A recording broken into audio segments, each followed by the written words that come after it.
Hello guys, welcome to my YouTube channel. কেমন আছো তোমরা? এখন আমরা কথা বলবো হচ্ছে কিছু আপকামিং কাজের টিজার এবং ট্রেলার নিয়ে, যার মধ্যে একটা হলিউডের কাজ আছে, একটা আমাদের বাংলার কাজ আছে এবং আরেকটা আমাদের বলিউডের কাজ আছে।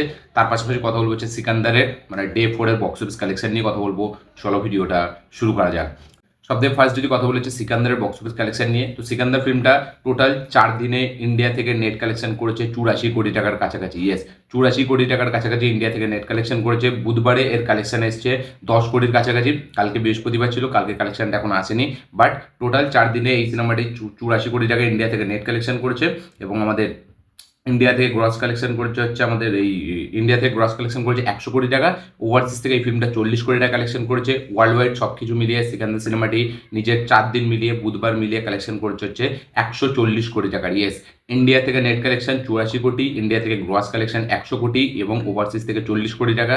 টোটাল ওয়ার্ল্ড ওয়াইডে সিকান্দার সিনেমাটি বুধবারের কালেকশন মিলিয়ে 140 কোটি টাকার বক্স অফিস কালেকশন করেছে। এখনও কালকের কালেকশন আসেনি, কালকের কালেকশনটা নিয়ে আমি ধরছি ওয়ার্ল্ড ওয়াইডে 150 কোটি টাকার কাছাকাছি একটা বক্স অফিস কালেকশন করে ফেলেছে সিকান্দার সিনেমাটি। দেখা যাক, সিকান্দার ওয়ার্ড অফ মাউথ খুবই খারাপ, মানে ওয়ার্ড অফ মাউথ হালকা হালকা ভালো, বাট ক্রিটিক্যালি এবং বেশিরভাগ অডিয়েন্সদের কাছেই সিনেমাটি ভালো হয়নি। বাট তাও কিন্তু ওয়ার্ল্ড ওয়াইড 150 কোটি টাকার বক্স অফিস কালেকশন করে দিল। এখান থেকে বোঝা যায় সালমান খানের স্টারডম কথা। জাস্ট ভাবুন, যদি ফিল্মটা ভালো হতো তাহলে কোন লেভেলে বক্স অফিস আনতো। তো 150 কোটি টাকার কাছাকাছি বক্স অফিস কালেকশন করেই ফেলেছে, আমরা ধরতে পারি বৃহস্পতিবার মানে কালকের কালেকশনটা আসলে। তো সিকান্দার টোটাল 4 দিনে 150 কোটি টাকার কাছাকাছি world wide box office collection করে ফেলছে। এখন যদি কথা বলে হচ্ছে আমরা বলিউডের কাজটার ট্রেলার নিয়ে, যেটা হচ্ছে কেশারি চ্যাপ্টার 2 স্টারিং অক্ষয় কুমার, আরমাদওয়ান, অনন্যা পান্ডে। এই ফিল্মটার ট্রেলারটা কিন্তু আমার বেশ দারুণ প্রমিসিং, খুব ইমপ্রেসিভ একটা ট্রেলার আমার মনে হয়েছে। টিজার লেভেল হয়নি, টিজারটা যেভাবে কেটেছিল, টিজারটা যেভাবে ছোটো মতো একটা ইম্প্যাক্ট বিশাল ফেলেছিল, বাট ট্রেলারটা ইম্প্যাক্ট অবশ্যই ফেলে, বাট টিজার লেভেলে আমার মনে হয়নি কোথাও গিয়ে হয়েছে। বাট ট্রেলারটাও কিন্তু যথেষ্ট হেভি। ট্রেলারের মধ্যে আমরা দেখতে পাই একটা কোর্টরুম ড্রামা, একটা মানে আরমাদওয়ানের ক্যারেক্টার ভার্সেস এখানে অক্ষয় কুমারের যে ক্যারেক্টারটা। তো আরমাদওয়ান এখানে ব্রিটিশদের লয়ার হিসাবে লড়বে এবং অক্ষয় কুমার সেই যে জালিয়ানওয়ালাবাগে যে বিনা কারণে এত মানুষকে হত্যা করা হয়েছে সেইটার বিরুদ্ধে লড়বে। এবার এখানে ট্রেলারের স্টার্টিংয়েই যে সিনেমাটোগ্রাফি, যে ভিজুয়াল আমরা দেখতে পাচ্ছি, সেগুলো কিন্তু দুর্দান্ত এবং সেগুলো কিন্তু টেরিফিকভাবে ডিজাইন করেছে। মানে এই যে গুলি মারা কাছ থেকে বাচ্চাদের গুলি মারা, বড়দের গুলি মারা, এবং ওই সিনটাকে পার্টিকুলার যেভাবে শ্যুট করেছে, ওই সিনটাকে যেভাবে ডিজাইন করেছে, সেখানে যে ডিটেলিং, সেখানে যে সিনেমাটোগ্রাফি, সেটা কিন্তু দুর্দান্ত লাগছে দেখতে। এবং পুরো ওই সিকোয়েন্সগুলো যতক্ষণ আমরা দেখতে পাবো, সত্যি বলছি জাস্ট গুজবাম্পস দিয়ে দেবে, মানে গায়ে কাঁটা দেবে ওই সিনগুলো যতবার আমরা দেখতে পাবো। এবং ওই সিনটাকে কিন্তু খুব দারুণভাবে মানে কি বলবো এক্সিকিউট করা হয়েছে, দারুণভাবে প্রেজেন্ট করা হয়েছে। এবং ওই সিনটার পরে আমরা দেখতে পাচ্ছি অক্ষয় কুমার এটা নিয়ে কোর্টে লড়ছে। অক্ষয় কুমার শ্রী শঙ্কর নারায়ণের ক্যারেক্টারটা প্লে করছে এখানে। এটা কিন্তু একটা ট্রু ক্যারেক্টার, মানে একজন ছিল তার তার মানে এই যেহেতু মানে ঘটনাটাই সত্যি ঘটনা। তো এই যে শ্রী শঙ্কর নারায়ণ ইনিও কিন্তু একজন ব্যক্তি ছিল, তার অ্যাকচুয়ালি প্রথমে বায়োপিক হওয়ার কথা ছিল এই ফিল্মটা, মানে অক্ষয় কুমার শ্রী শঙ্কর নারায়ণ বায়োপিক করার কথা ছিল, বাট পরে এই ফিল্মটা চেঞ্জ হয়। তো এবার এই অক্ষয় কুমার ক্যারেক্টার ভার্সেস আমাদের আরমাদওয়ান, সে যখন থেকে আসে তখন থেকে কিন্তু ট্রেলারটা আরও একটা মজা চলে যায়। এবার এই দুজনের কনফ্লিক্ট আমরা দেখতে পাবো। কোর্টরুম ড্রামা বেস্ট একটা ফিল্ম হতে চলেছে, বাট ফিল্মের যেটুকু এলিমেন্টস দেখিয়েছে, যেগুলো ডায়লগসগুলো দেখিয়েছে, যেভাবে অক্ষয় কুমার একটা টাইমের পর নিজেই এই কেসটাকে ইনভেস্টিগেশন করছে এবং সে বলছে যে মেহি সাছু, তো হয়তো কিছু সারপ্রাইজ আমাদের জন্য লুকিয়ে রেখেছে। ফিল্ম যখন থিয়েটারে আমরা দেখবো তখন দেখতে পাবো, বাট পুরোপুরি কিন্তু গল্প রিভিল করে নেই, যদিও এতে গল্প লেভেল সেরকম কিছুই নেই, কারণ এটা একটা কোর্টরুম ড্রামা ফিল্ম হবে। এই যে কেসটা ঘটেছিল, এই যে জালিয়ানওয়ালাবাগের যে নির্মম যে হত্যাকাণ্ড, এটার বিরুদ্ধে অক্ষয় কুমার লড়বে এবং আসল যে কালপ্রিট, যে এখানে যে ব্রিটিশদের অফিসারটা, তাকে জেলে পাঠানোর চেষ্টা করছে এখানে অক্ষয় কুমার, কারণ সে এটার জন্য দোষী। আর এইদিকে আরমাদওয়ান, সে ব্রিটিশদের হয়ে লড়ছে, ঠিক আছে, সে অক্ষয় কুমারকে ডিফেট করার চেষ্টা করছে। তো এই দুজনের কনফ্লিক্টে আমরা দেখতে পেতে চলেছি। এখানে অনন্যা পান্ডে, তার পারফরমেন্স আমি যদি বলি মানে বাকি অন্য ফিল্মের থেকে অনেকটা প্রমিসিং মনে হচ্ছে।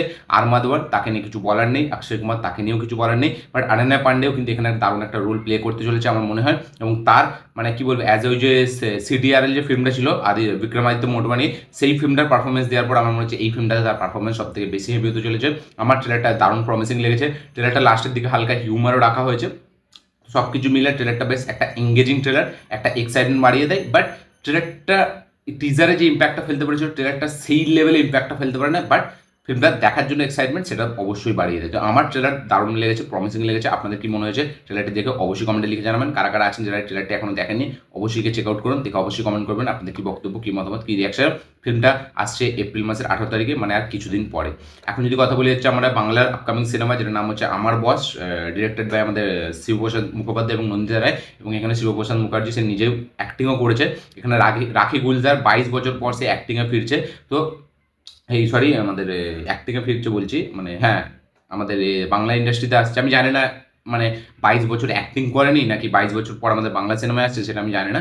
বাট এই টিজারটি আমরা দেখতে পাচ্ছি আমার বসে যে একটা ছেলে যেখানে নিজের মাকে বিশাল লেভেলে ভালোবাসে, নিজের মায়ের বিশাল খেয়াল রাখে, বাট উল্টো দিকে সে যে অফিসটা চালায়, সে যে একটা সিইও একটা অফিসের, সেখানে তাদের এমপ্লয়ীদের সাথে তার কিন্তু বিশাল মানে কি বলবো, একটা ঝামেলা আছে, ঝামেলাই বলা যায়, কারণ তার এমপ্লয়ীদেরকে সে ভালো চোখে দেখে না এবং সে এমপ্লয়ীদের কিছু মনেই করে না, সে মানে টাকা দেবে না, ডাইরেক্ট মুখের উপর বলে দিচ্ছে।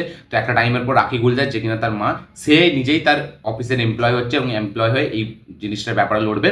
তো মাদার ভার্সেস সন একটা হতে চলেছে এই ফিল্মটাই, আমরা যেটা দেখে বুঝতে পারলাম যেই ছেলেটা তার মাকে এতটা ভালোবাসে, তার এতটা খেয়াল রাখে, সেই মাই কিন্তু তার বিরুদ্ধে লড়বে, কারণ সেই এমপ্লয়ীদের ঠিকভাবে মানে তাদের খেয়াল রাখে না, তাদের টাকা দেয় না। তো এবার সেটার বিরুদ্ধে রাখি গুলজার লড়বে। তো প্রথম দিকে হয়তো আমরা খুবই একটা ফ্যামিলি, যেরকম মাদার সনের যে একটা রিলেশন, ঠিক আছে, সেরকম একটা দেখতে পাবো, খুব দারুণ একটা বিউটিফুল রিলেশন। তারপরে কিন্তু উল্টো দিকে আমরা অপোজিটের লাস্টের দিকে এই কনফ্লিক্টটা দেখতে পাবো মা এবং ছেলের। তো মানে গল্প লেভেলে খুবই ইউনিক, খুব হেভি একটা কনসেপ্ট, ঠিক আছে, এবং শিবপ্রসাদ মানেই তারা মানেই একটা নতুন কিছু আমরা দেখতে পাবো। তো টিজার লেভেলে আমার কিন্তু এটা খুব প্রমিসিং লেগেছে। দেখা যাক ট্রেলারটি কবে আসে, সিনেমাটি 9 তারিখে আসতে চলছে মে মাসের।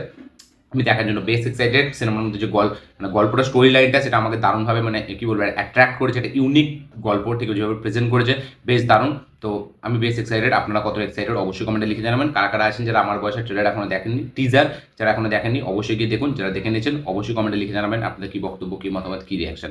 লাস্ট যেটা কথা বলবো সেটা হচ্ছে আমার হলিউডের কাজ নিয়ে। তো প্যারামাউন্ট পিকচার্স তাদের আপকামিং সিনেমা, যেটার নাম হচ্ছে আমাদের দ্য ন্যাকেড, হ্যাঁ, ন্যাকেড গান, ঠিক আছে। তো এটা লিয়াম নেশনের ফিল্ম, ঠিক আছে, খুব শিগগিরই আসতে চলেছে। এর একটা অফিসিয়াল টিজার ট্রেলার ছাড়া হয়েছে।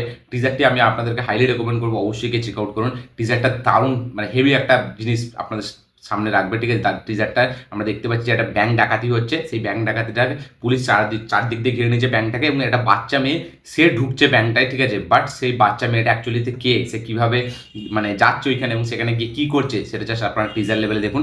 আমি বেশি কিছু বলছি না।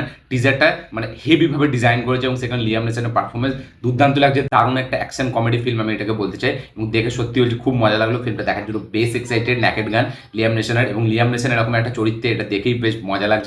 তো ফিল্মটার যে ইউনিক আইডিয়া, এটাতেই আমার বেশ দারুণ আমাকে ইমপ্রেস করতে পেরেছে। টিজারটা আমার হেভি লেগেছে। আপনাদের কি রিয়াকশন, কি মতামত অবশ্যই টিজারটি দেখে কমেন্ট লিখে জানাবেন। কারা কারা আছেন যারা টিজারটা অলরেডি দেখে নিয়েছেন তারাও কমেন্টে লিখে জানান আপনাদের কি বক্তব্য, কি মতামত, কি রিয়াকশন। টিজারটা খুব ছোট, বাট টিজারে যেটুকু দেখায়, যেটুকু কমেডি দেখায় সেটা দুর্দান্ত লাগে। লিয়াম নেসনের স্ক্রিন প্রেজেন্স, তার পারফরমেন্স বেশ হেভি, আমার বেশ ব্যাপক লেগেছে। আপনাদের কিরকম লেগেছে অবশ্যই কমেন্টে লিখে জানাবেন। তো এই ছিল টোটাল 3টে কাজ এবং সিকান্দারের বক্স অফিস কালেকশন। ভিডিওটি ভালো লাগে থাকলে লাইক, শেয়ার, কমেন্ট করে দেবেন। চ্যানেল তুললে চ্যানেলটিকে সাবস্ক্রাইব করবেন, বেল আইকনটি প্রেস করতে ভুলবেন না। দেখা হচ্ছে পরের ভিডিওতে, ততক্ষণের জন্য বাই।